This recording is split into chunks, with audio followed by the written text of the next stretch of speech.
Welcome back. हम लोगों ने कल कॉन्ट्रैक्ट का एक फाउंडेशन बनाया था। कुछ बेसिक बातें समझने का प्रयास किया था, जिसमें हमने इंडेक्स की मदद ली थी और उस इंडेक्स के निर्वचन से हमको कुछ इम्पॉर्टेंट ऑब्जर्वेशंस मिले थे।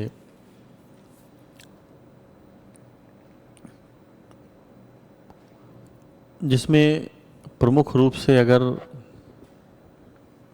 हम ये सोचें और तो उसमें हम ये कह सकते हैं कि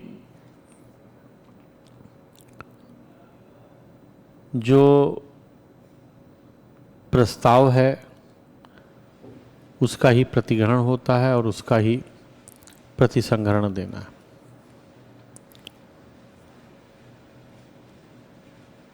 दोनों प्रस्ताव का जो प्रतिग्रहण है और प्रस्ताव का जो प्रतिसंहरण है, ये दोनों प्रस्ताव के बाद ही होंगे, यानी प्रस्ताव जब हो जाएगा तब ये होंगे। ये भी कल हमने तय किया था। उसके बाद चैप्टर 2 में हमने तय किया था कि करार होगा, संविदा होगा और शून्यकर्णीय संविदा भी हो सकता है। और चूंकि शून्यकर्णीय संविदा के साथ लगा था तो हमने ये भी कंक्लूजन तय किया था कि शून्यकर्णीय करार नहीं हो सकता है। अब वो कैसे नहीं होगा ये देखेंगे बाद में। और करार के साथ चूंकि शून्य लगा था, इसलिए हम लोगों ने ये देखा था कि संविदा कभी शून्य नहीं हो सकती। वो कैसे नहीं हो सकती है या किन परिस्थितियों में होती है, उसको क्या कहते हैं, ये बाद में देखेंगे। उसके बाद हमने एक और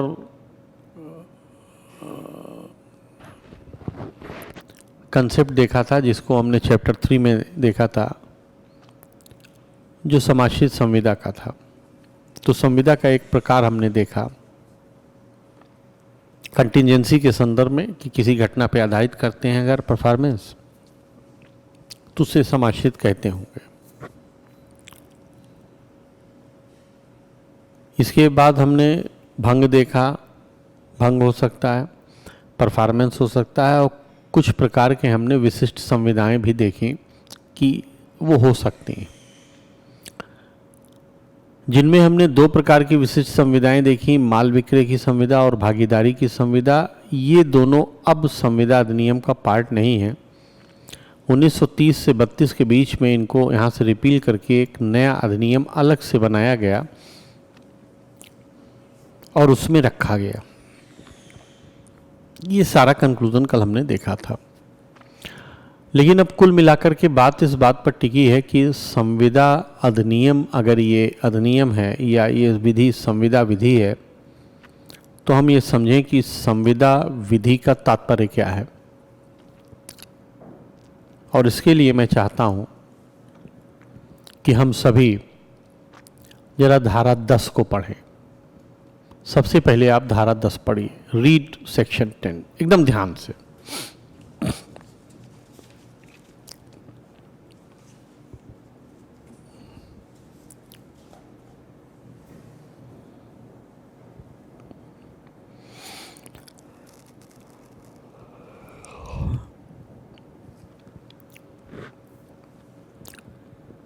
ध्यान से धारा 10 पढ़ना है। तब तक लक्षिता ने एक मैसेज किया है, थोड़ा लंबा मैसेज मैं पढ़ता हूँ। वो अमित ने कहा वॉल्यूम कम आ रहा है, यहाँ से ठीक है, अभी ठीक हो जाएगा।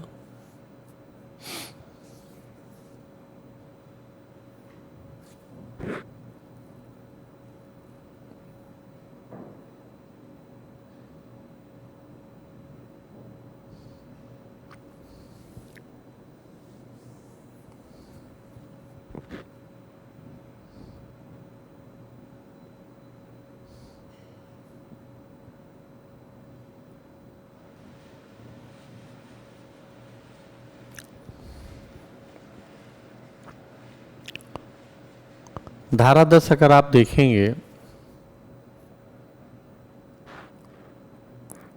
तो धारा 10 दो पार्ट में डिवाइडेड है। एक तो उसका पारा 1 और दूसरा उसका पारा 2 है।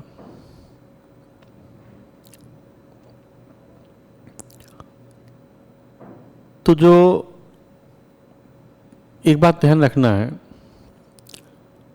माल विक्रय अधिनियम और भागीदारी अधिनियम अलग किया गया।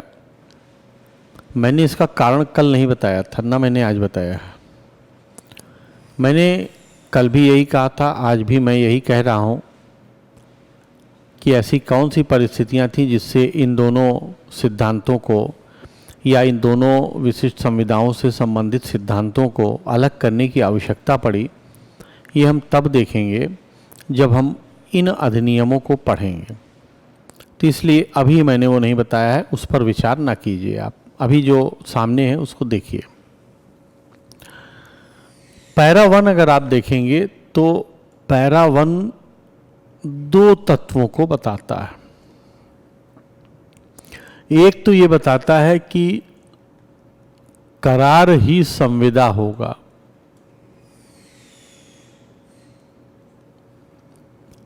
लेकिन कब? तो वो कहता है जबकि सक्षम पक्षकार होने चाहिए, प्लस स्वतंत्र सहमति होनी चाहिए, प्लस लॉफुल विधिपूर्ण प्रतिफल होना चाहिए। अब ये सब क्या है ये हमको मालूम नहीं है। Plus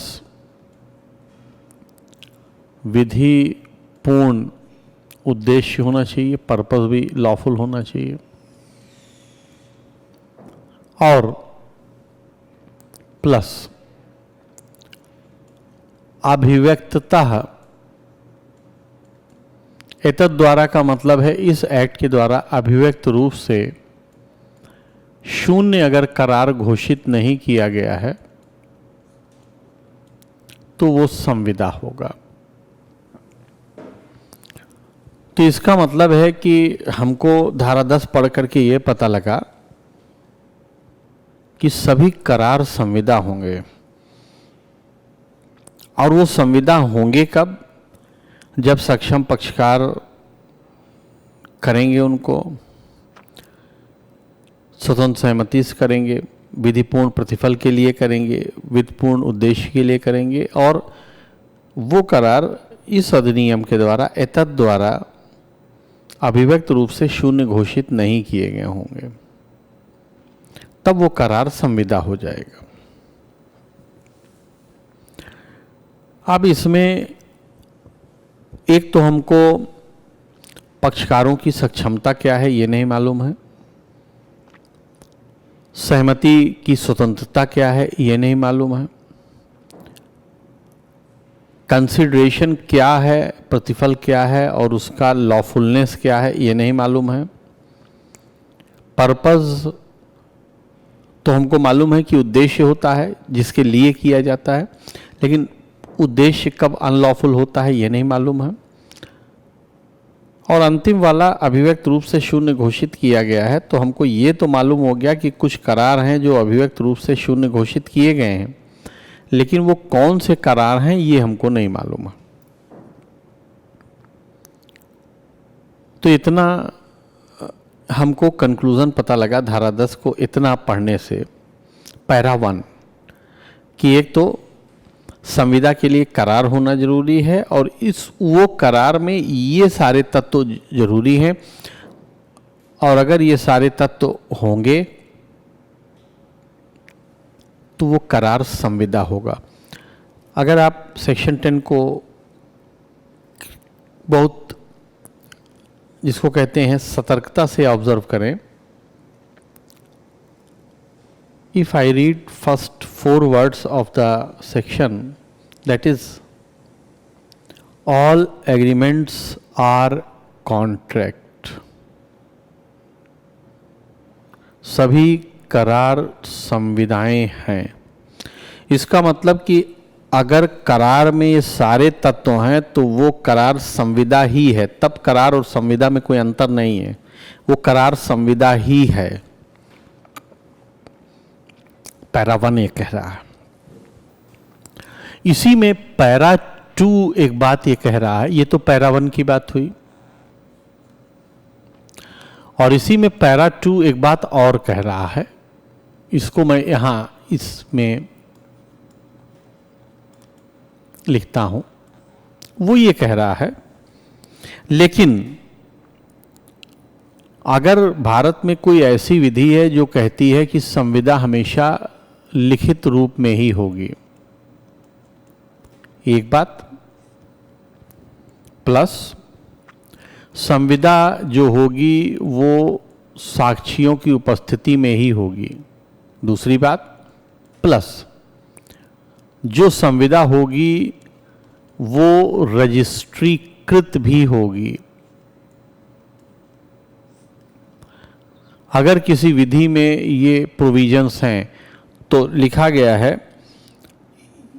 nothing herein contained shall affect any law in force in India, यानी कि अगर कोई विधि में ये सारी बात होगी तो ये उसके पर प्रभाव नहीं डालेगी। और इसका मतलब ये है कि मान लीजिए कोई विधि ऐसी है जिसमें लिखा गया है कि ये संविदा या ये काम करने की संविदा लिखित होगी, रजिस्ट्रीकृत होगी और साक्षियों द्वारा प्रमाणित होगी, अगर ये तीनों चीज नहीं किया गया तो भी वो करार संविदा नहीं बनेगी, चाहे भले ही पैरा 1 की सारी शर्तें क्यों ना पूरी हों।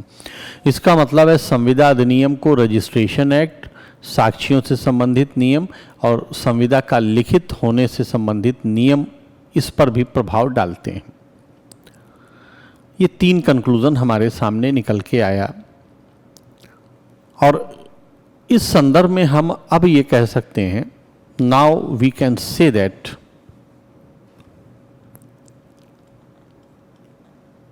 कि कोई भी जो करार होगा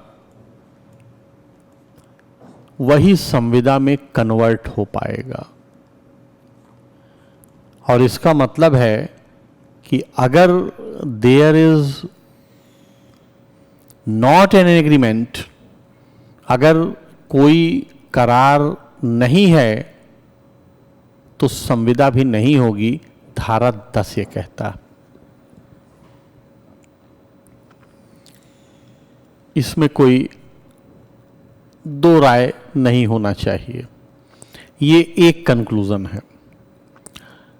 लेकिन इसके साथ साथ दूसरा कंक्लूजन भी आप ध्यान रखिए, और वो ये है, जरा जो मैं कह रहा हूं उस पर आप विचार कीजिए। इस तरह से अगर मैं धारा 10 को पैरा 1 को सिर्फ लिखूं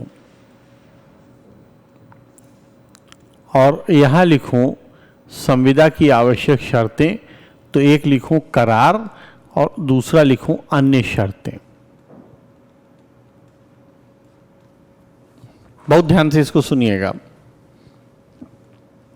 ये मैंने लिखा, इसका मतलब है, और अन्य शर्तों में सक्षम पक्षकार,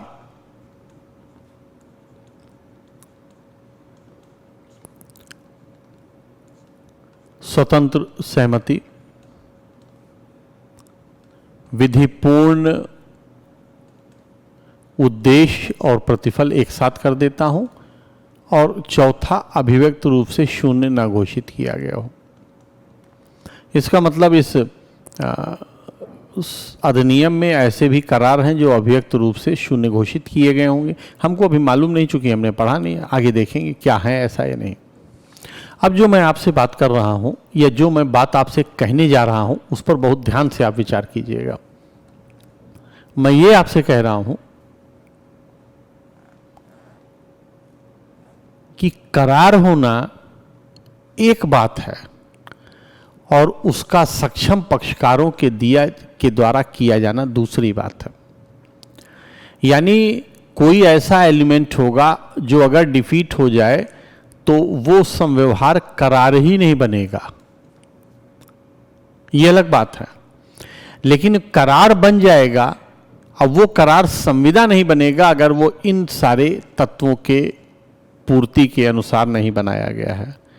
तो इससे ये बात प्रूफ होती है कि करार होने का क्राइटेरिया अलग है और संविदा होने का क्राइटेरिया अलग है। करार होने का क्राइटेरिया अभी हमने नहीं पढ़ा है, संविदा होने का क्राइटेरिया दो है, एक तो करार होना चाहिए, दूसरा अन्य शर्तें पूरी होने चाहिए। पांचवें में अन्य भी लिख देते हैं जिसमें पैरा 2 आ जाएगा। ये बात ध्यान में रखना है।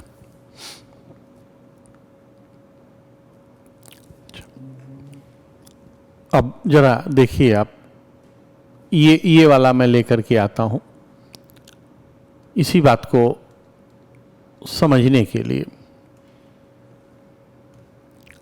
देखिए, धारा 10 ये कह रहा है कि संविदा होने के लिए करार आवश्यक है। यानी अगर करार नहीं हुआ तो संविदा भी नहीं होगी। तो संविदा का परिभाषा या संविदा का अर्थ तो हमको पता लग गया कि जो संविदा है उसमें एक करार होना चाहिए और अन्य कोई शर्तें होनी चाहिए। वो शर्तें जब पूरी हो जाएंगी तो वही करार संविदा हो जाएगा।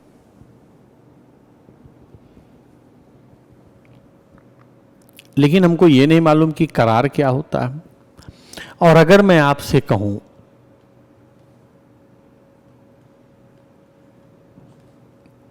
सेक्शन 2E ये कहती है कि हर वचन करार है, तो आप क्या कहेंगे? लक्षिता ने जो कोसाई कंट्रैक्ट पर लिखा है वो ठीक लिखा है, कुछ थोड़ा बहुत टेक्निकल कमी है वो देख लेंगे बाद में, लेकिन ओवरऑल ठीक है वो, that is correct and good. अब इस पर विचार कीजिए आप, जो मैंने कहा है आपसे। मैंने आपसे कहा था 2E आपको पढ़ के आना है और 2E के हिसाब से हर वचन करार है। यानी अब अगर हम रिलेशन देखें या रिलेशन ड्रॉ करने का प्रयास करें तो हम ये कह सकते हैं कि संविदा के लिए करार का होना आवश्यक है, करार के लिए वचन का होना आवश्यक है, संविदा के लिए करार का होना आवश्यक है, ये धारा 10 कहती है, और करार के लिए वचन का होना आवश्यक है, ये 2E कहती है। यानी हिंदी में अगर हम जाएं तो दो अंगा मैं पढ़ देता हूँ। हर वचन करार है। Every promise is an agreement.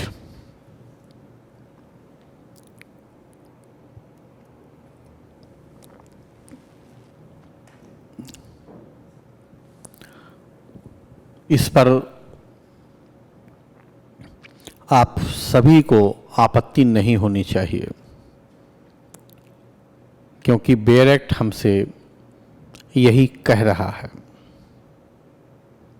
ये बात तय है और ये बात स्पष्ट भी है कि उसी 2E में एक और फ्रेज लिखा गया है, लेकिन वो दूसरी बात है। यानी अगर मैं 2E को पढ़ूं तो मैं ये कह सकता हूं कि 2E में जो करार है उसका दो अर्थ है, यानी दो परिस्थितियों में करार का अर्थ वहां लिखा गया है। एक जब वो रेसिप्रोकल प्रॉमिस के रूप में होता है तब, और दूसरा जबकि वो रेसिप्रोकल प्रॉमिस के रूप में नहीं होता है,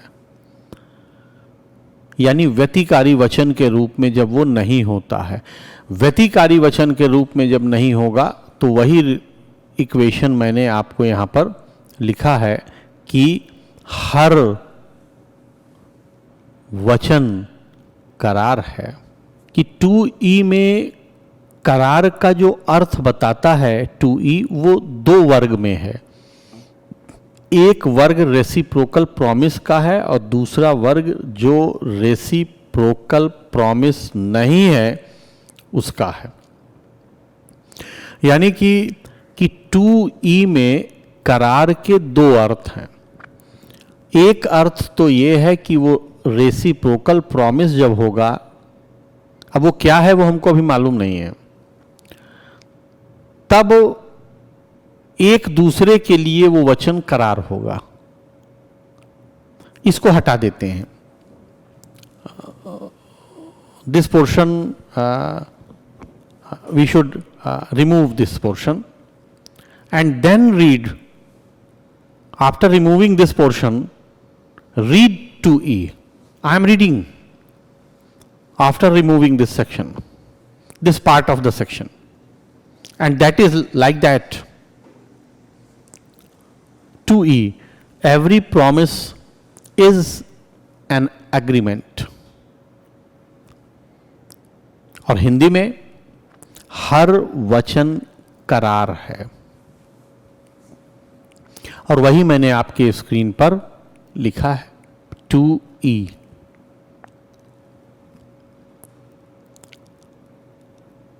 और जब हम ये जानना चाहते हैं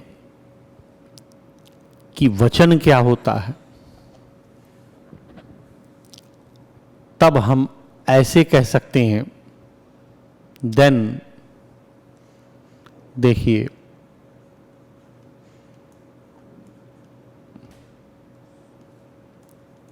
मैंने यहां लिखा है accepted proposal 2B, read 2B। 2B जो पढ़ना है वो मीनिंग जानने के लिए नहीं पढ़ना है, सिर्फ आपको इसलिए पढ़ना है ताकि आपको ये पता लग जाए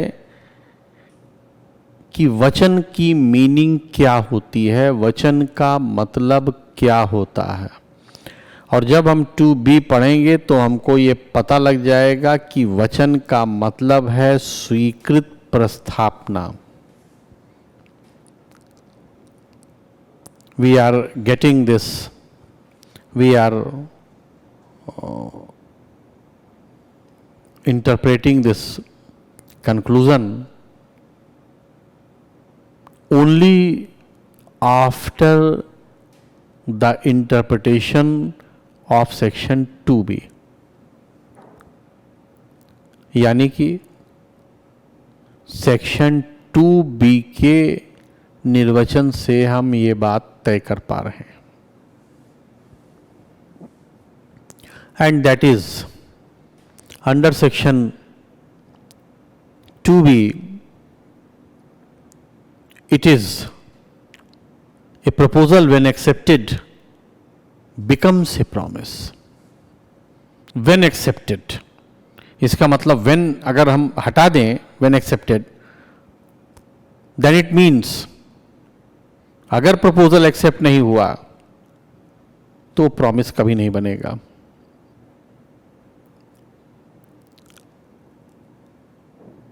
और इसका मतलब है, इट मीन्स दैट, देखिए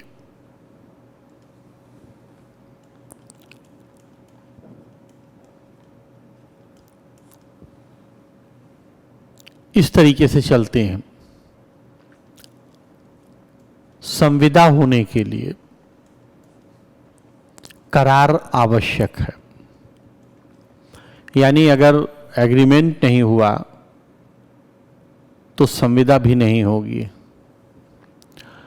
करार होने के लिए वचन आवश्यक है। इसका मतलब है कि अगर वचन नहीं हुआ तो करार भी नहीं होगा। वचन बनने के लिए प्रस्थापना की स्वीकृति आवश्यक है। यानी अगर प्रस्थापना स्वीकृत नहीं हुई तो वह वचन नहीं बनेगी। एंड लास्टली प्रस्थापना की स्वीकृति के लिए प्रस्थापना होना आवश्यक है,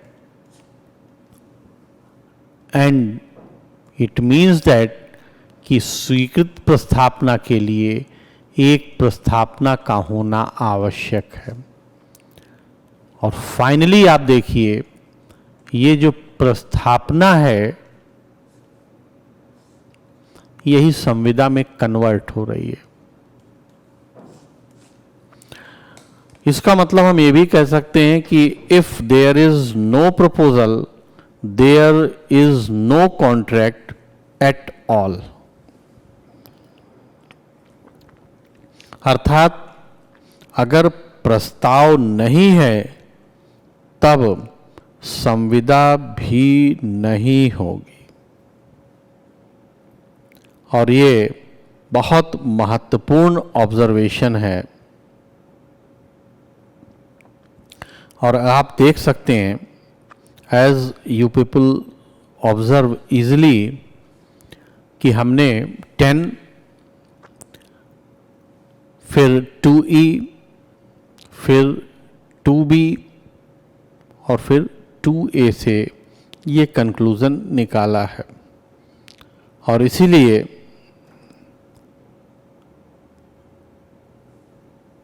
एकदम क्रिस्टल क्लियर है। और ये सब इंटर रिलेटेड है। इंटर रिलेटेड होने का मतलब है प्रस्ताव किया गया, स्वीकार हो गया, स्वीकार हो, देखिए अगर हम देखें प्रस्ताव किया गया, अब प्रस्ताव क्या है, कैसे किया जाता है मालूम नहीं, सिर्फ डायरेक्ट से स्वीकृति हो गई तो स्वीकृति इसका मतलब उसी प्रस्ताव की होगी। जैसे ये स्वीकृति होगी वैसे ही वो वचन बनेगी, जैसे ये वचन बनेगी वैसे ही वो वचन करार होगा, और जैसे ही ये करार है यानी वो वचन करार बना वैसे ही वो संविदा बनी। यानी कहने का मतलब है, देख लीजिए आप,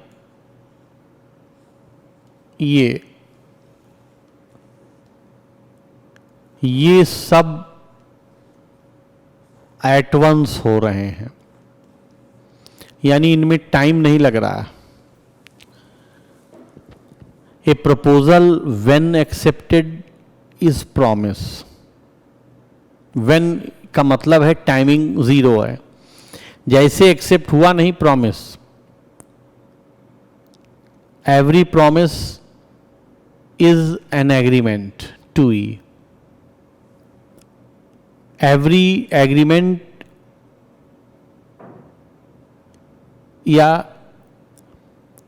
एवरी एग्रीमेंट इज कॉन्ट्रैक्ट 10। इसका मतलब है there is no time between these concepts. एक बार स्वीकार हुआ वो तुरंत संविदा बनता है। ये तो हमको बात समझ में आ रही है धीरे धीरे। अब जरा आप जो इस सबके पीछे है प्रस्ताव, यानी यहीं से ये सारी यात्रा शुरू हो रही है, जरा इसको एक बार देखिए आप। Let us see what section 2A says. Read 2A।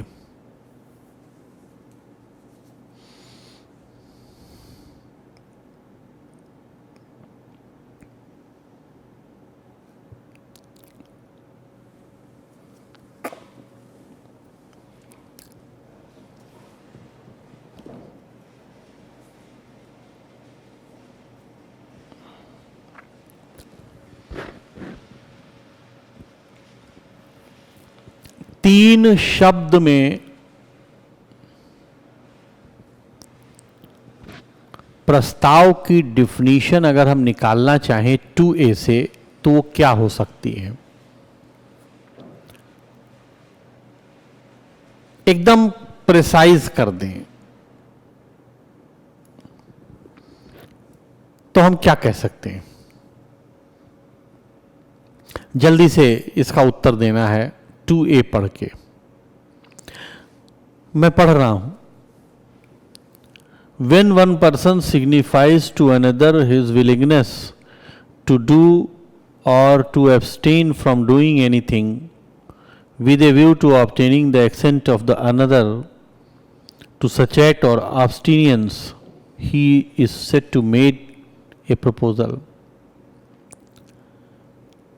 बिल्कुल ठीक है, एकदम ठीक उत्तर विनय सिंघानिया ने और लक्षिता ने दिया है। प्रस्ताव का तात्पर्य है रजामंदी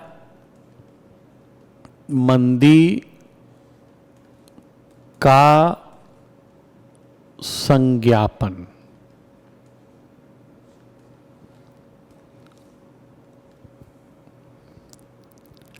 डूइंग एनीथिंग हटा देते हैं, डूइंग एनीथिंग हटा देते हैं।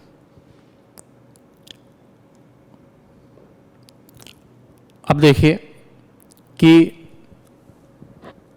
यानी एक व्यक्ति अपनी रजामंदी को संज्ञापित कर रहा है, सिग्निफाइज कर रहा है। क्या रजामंद है? लिखा है कुछ करने के लिए या प्रविरत रहने के लिए। प्रविरत यानी अब्स्टेन का मतलब होता है कि हम कोई कार्य नहीं करेंगे, और कुछ करने का मतलब होता है कि हम कुछ करेंगे। टू डू और फ्रॉम एब्स्टेन, इसका मतलब है कि संविदा कुछ करने के लिए या कुछ करने से प्रविरत रहने के लिए की जाती है। अब जरा एक बात ध्यान से समझिए, इस पर ध्यान दीजिएगा। ये जो कुछ करना है, अगर हम इसको सोचना चाहें कि इसका क्या मतलब है या कुछ करने का क्या मतलब होना चाहिए। कुछ करने का मतलब है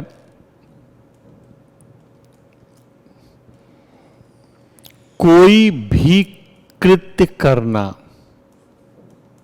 यही है टू डू एनीथिंग। एनीथिंग पर मैं सोचने के लिए कह रहा हूं, कुछ, एनीथिंग। इसका मतलब है कि अगर मैं ये कहूं कि एक्स वाई से ये कहता है कि मैं तुम्हें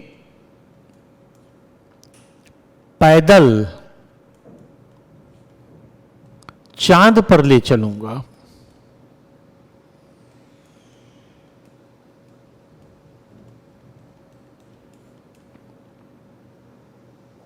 कल शाम को 5 बजे।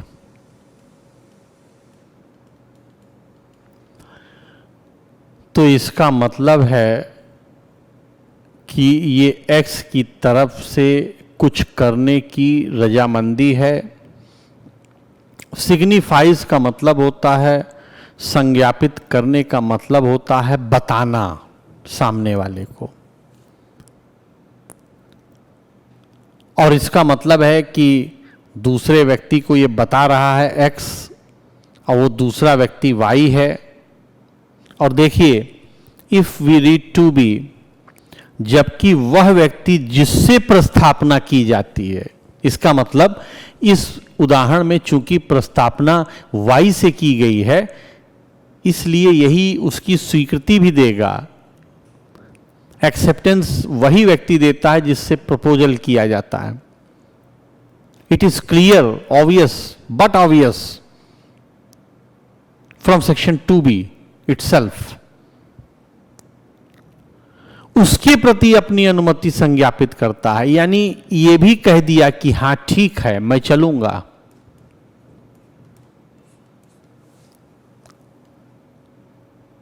तो जैसे ये इसको स्वीकार करता है, टू बी सेज ये वचन है, एंड टू ई सेज ये करार है।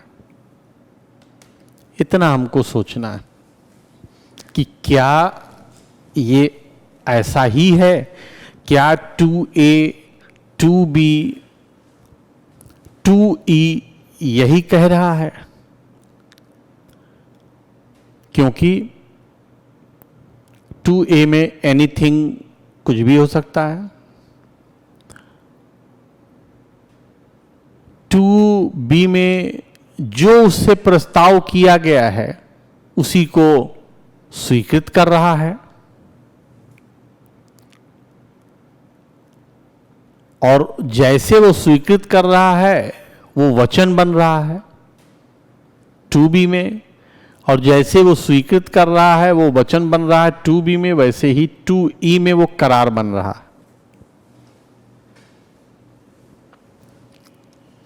और इसका मतलब है, इट मीन्स दैट कि अगर ये जो करार है, जो चांद पर ले जाने का करार हुआ है,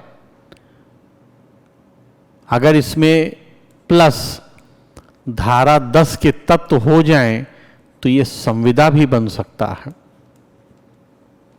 अब वो हैं या नहीं अभी हमको मालूम नहीं, चूंकि हमने डिटेल में उन पर विचार नहीं किया। अभी तो हम सिर्फ प्रस्ताव को समझना चाहते थे बेसिक रूप से, ताकि हम और सारे कंसेप्ट को समझ सकें, और फिर एक एक करके हम सारी बातों को समझेंगे। दूसरा उदाहरण ले लेते हैं। Take another example. X Y से कहता है, बहुत ध्यान से, कि मैं आसमान का रंग पीला कर दूंगा,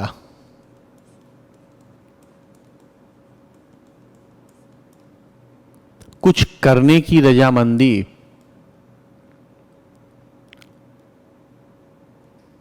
वाई कहता है ठीक है, तुम देखोगे?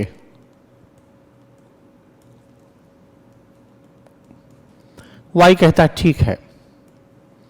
जैसे इसने कहा ठीक है, टू बी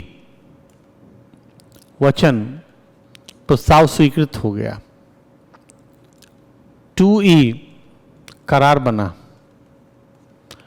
और अगर इसमें प्लस सेक्शन 10 हो जाए तो ये संविदा भी बन सकता है। इस पर आप सभी सहमत होने चाहिए। ये अगर आपको कोई आपत्ति है तो आप बताइए।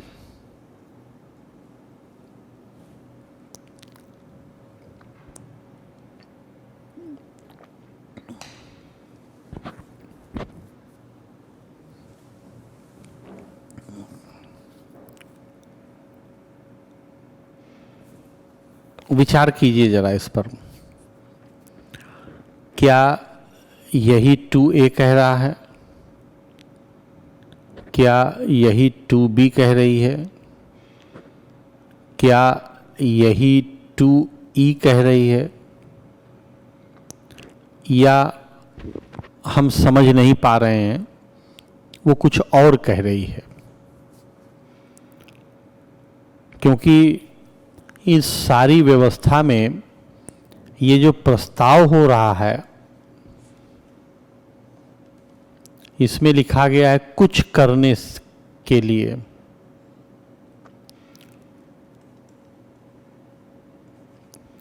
एनीथिंग।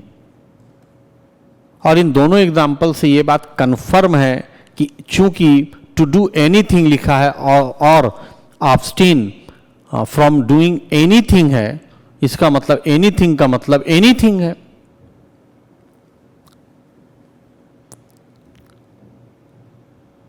एनीथिंग का मतलब एनीथिंग है। कुछ का क्या मतलब आप निकालेंगे? अगर मान लीजिए हम यही सोचें तो हम कुछ का मतलब निकालेंगे क्या? कुछ का मतलब तो कुछ ही होता है, कुछ भी, एनीथिंग।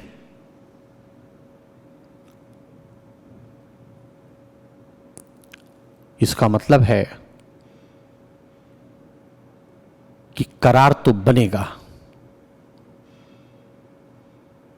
करार बनने में कोई शक नहीं है।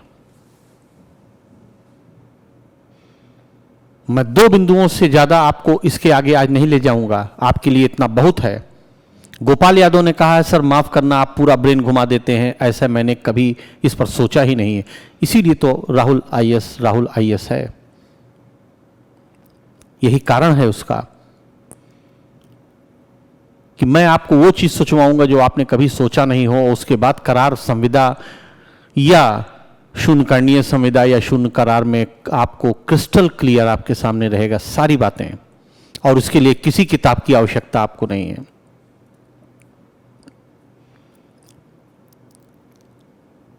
और इसी में अगर मैं आपसे पूछूं कि प्रस्ताव की परिभाषा में ये तो हमको पता लग गया कि एक्स ये करेगा, लेकिन उसके बदले में वाई क्या करेगा, क्या हमको ये भी पता लग रहा है, तो आप क्या कहेंगे? यानी आज तक आप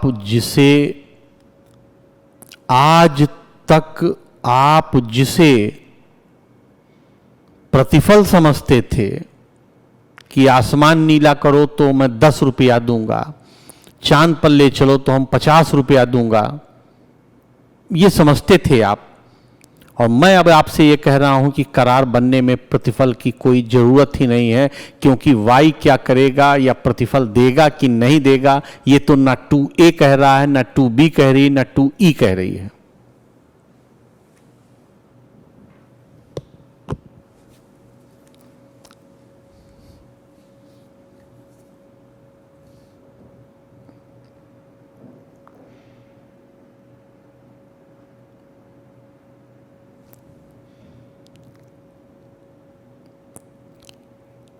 ज्योति यादव ने कहा है कि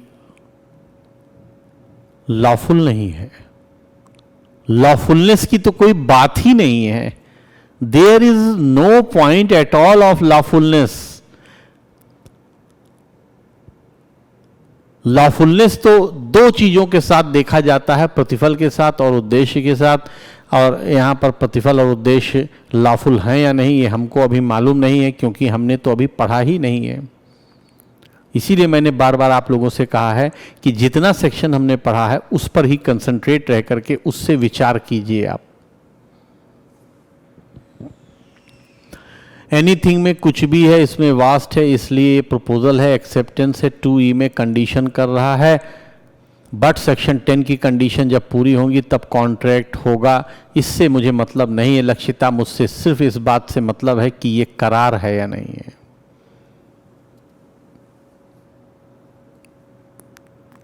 गीता ने लिखा है एक्स ने देखने के लिए एक्सेंट मांगी थी, वाई ने यस कर दिया, यही कंसिडरेशन मानेंगे अभी तक। तो बिल्कुल ठीक है गीता, तुम्हारा इंटरप्रिटेशन ठीक है। हमको मैं बार बार यही कह रहा हूं कि ये सारी बात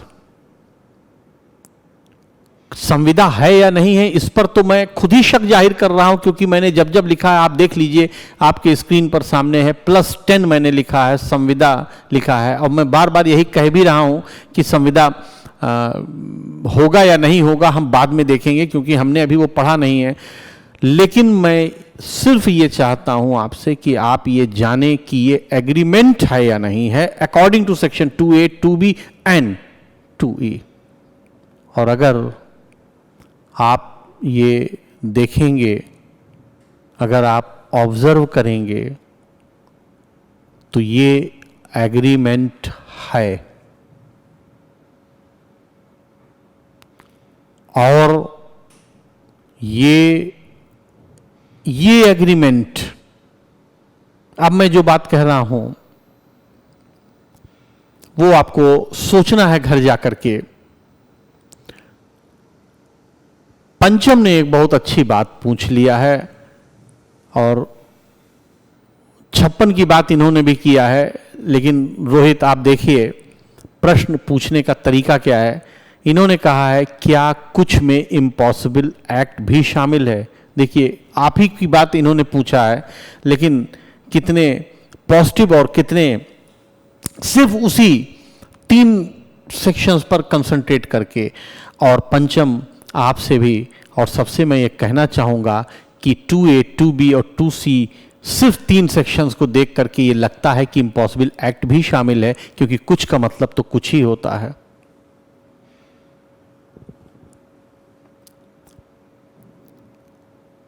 और अब देखिए मैं अगली बात आपको बता रहा हूं, या अगली बात मैं आपको ये चाहता हूं कि आप सोचिए, और वो बात ये है कि इसका मतलब है कि 2A plus 2B plus 2E के ज्वाइंट इंटरप्रिटेशन से हम ये कह सकते हैं कि जिसको हम प्रतिफल आज तक समझते थे, उस प्रतिफल के बिना करार हो सकता है।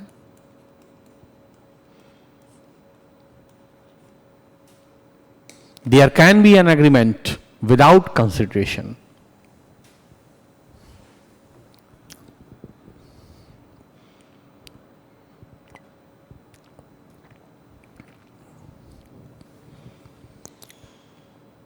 आप देखिए प्रतिफल की डेफिनेशन 2D में दी गई है, लेकिन उसमें 2-3 टर्म वचनदाता, वचन ग्रहीता इत्यादि यूज किए गए हैं। अभी मैंने उनकी बात नहीं की है, इसलिए प्रतिफल की डेफिनेशन से मैं समझाना नहीं चाहूँगा इसको। मैं सिर्फ ये चाहता हूँ कि हम ये सोचें कि ये सच बात है कि प्रतिफल तो इसमें है ही नहीं। There is no consideration at all in these agreements. Positive ले लेते हैं। हमने तो अभी ऐसे कार्यों का एग्जाम्पल लिया है जो कि हमको लग रहे हैं कि असंभव हैं। अवनीश ने पूछा है कि अगर कोई व्यक्ति ये कहता है कि मैं 10 रुपए में तुमको ये पेन बेचूंगा, क्या तुम लोगे? सामने वाला हाँ कह देता है, ये भी एग्रीमेंट हो जाएगा, क्योंकि कुछ में ये भी शामिल है, ये भी हो जाएगा।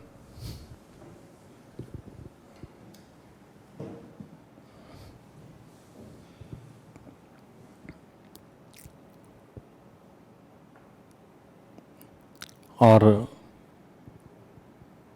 कुछ का मतलब कुछ है। मैं आपको पढ़ाऊंगा, आप मेरे घर खाना बनाएंगे, आप मुझे पिज्जा देंगे। आप जाते हैं, आपने आप लोगों में से लगभग हर आदमी ने बाहर जा कर के दुकान से मिठाई खरीदी होगी, समोसे खरीदे होंगे, गोलगप्पे या पानी के बताशा जिनको कहते हैं वो खाए होंगे आपने।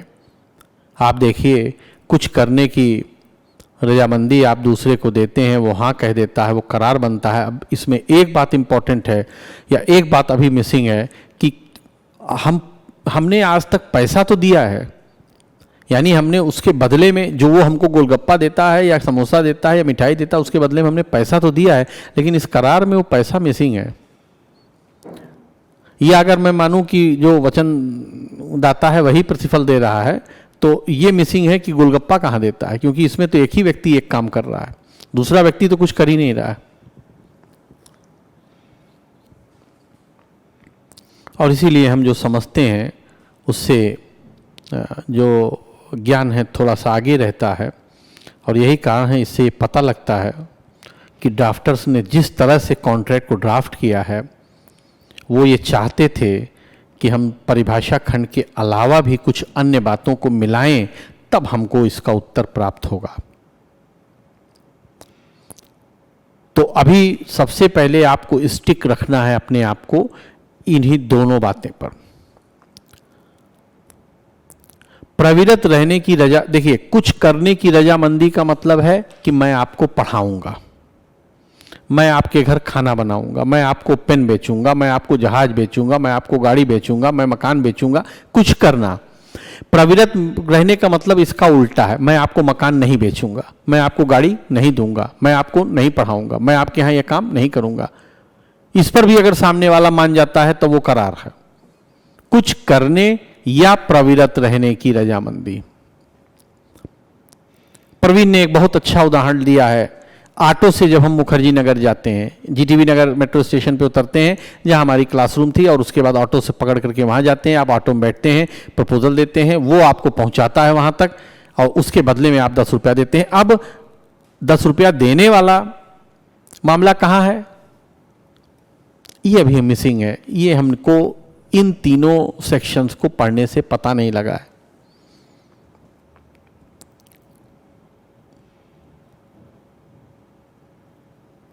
तो इसके आगे आज मैं कॉन्ट्रैक्ट नहीं ले जाऊंगा,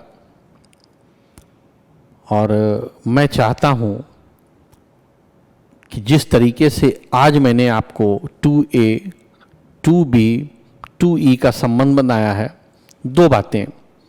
एक तो कुछ भी करना और उसकी रजामंदी को स्वीकृत कर लेना करार है। दूसरी बात, जो किया जा रहा है उसमें प्रतिफल मिसिंग है। ये दो बात आपको सोचना है, लेकिन ध्यान रखना है कि सिर्फ और सिर्फ 3 सेक्शंस को ध्यान में रखते हुए, सेक्शन 2A, 2B और 2E। एक तो ये होमवर्क है आपका, ये सोचना है। दूसरा होमवर्क आपका है कि आपको ये सोचना है कि जितना भी संविदा है सब करार है, जितने भी करार हैं सब वचन हैं, जितने भी वचन हैं सब स्वीकृत प्रस्थापना है, और जितनी भी स्वीकृत प्रस्थापनाएं हैं सबके पीछे एक प्रस्ताव है या प्रस्थापना है। यानी अगर ये चेन ब्रेक हुई तो संविदा नहीं बनेगी। आज यहीं समाप्त करता हूं मैं, और बस ध्यान ये रखना है कि ना किसी किताब की मदद लेनी है, ना किसी व्यक्ति की मदद लेनी है, सिर्फ बेयरेट की मदद लेनी है, और जो मैंने कहा है उस लाइन ऑफ एक्शन से सोचना है। और कल इस पर बात करेंगे कि क्या इसके पीछे की बात है। और राहुल ने पूछा, सर ऑटो पकड़ना की जगह कैसे लिफ्ट लें, तो ये सारी बातें देखेंगे, लेकिन स्टेप बाय स्टेप। अब मैं समाप्त करता हूं, आप लोग रिवाइज कर लीजिएगा जिस तरह से हम लोगों ने किया है। ये बातें, होमवर्क आपका यही है। आईपीसी में आपको पढ़ के आना है, मैंने बता दिया, यहाँ पर भी पढ़ के आना है, लेकिन सिर्फ स्टिक रहना है। आईपीसी में वाली बातें जरूर ध्यान रखिएगा। आप सोचना है कि 141 में हत्या करने के लिए अगर 5 व्यक्ति सहमत हो जाते हैं तो क्या वो अनलॉफुल असेंबली होगी कि नहीं होगी, या चोरी करने के लिए या डाका डालने के लिए। कल उस पर बात करेंगे पहले, फिर लिखा जाएगा उसको, और फिर बाद में कॉन्ट्रैक्ट पे आएंगे। 3-4 दिन जरा इस तरह से शफलिंग कर लें, दिमाग को एक बार घुमा लें, फिर एक एक करके प्रस्ताव, स्वीकृति, प्रतिफल पर हम लोग लिखते चलेंगे, और फिर सारी बातें हम लोग देख लेंगे। अब समाप्त करता हूँ मैं, और आप सभी लोग अपना ध्यान रखिएगा, बहुत केयर से और संभाल के रहिएगा। Wish you all very good luck. Good night. Please take care. All the best.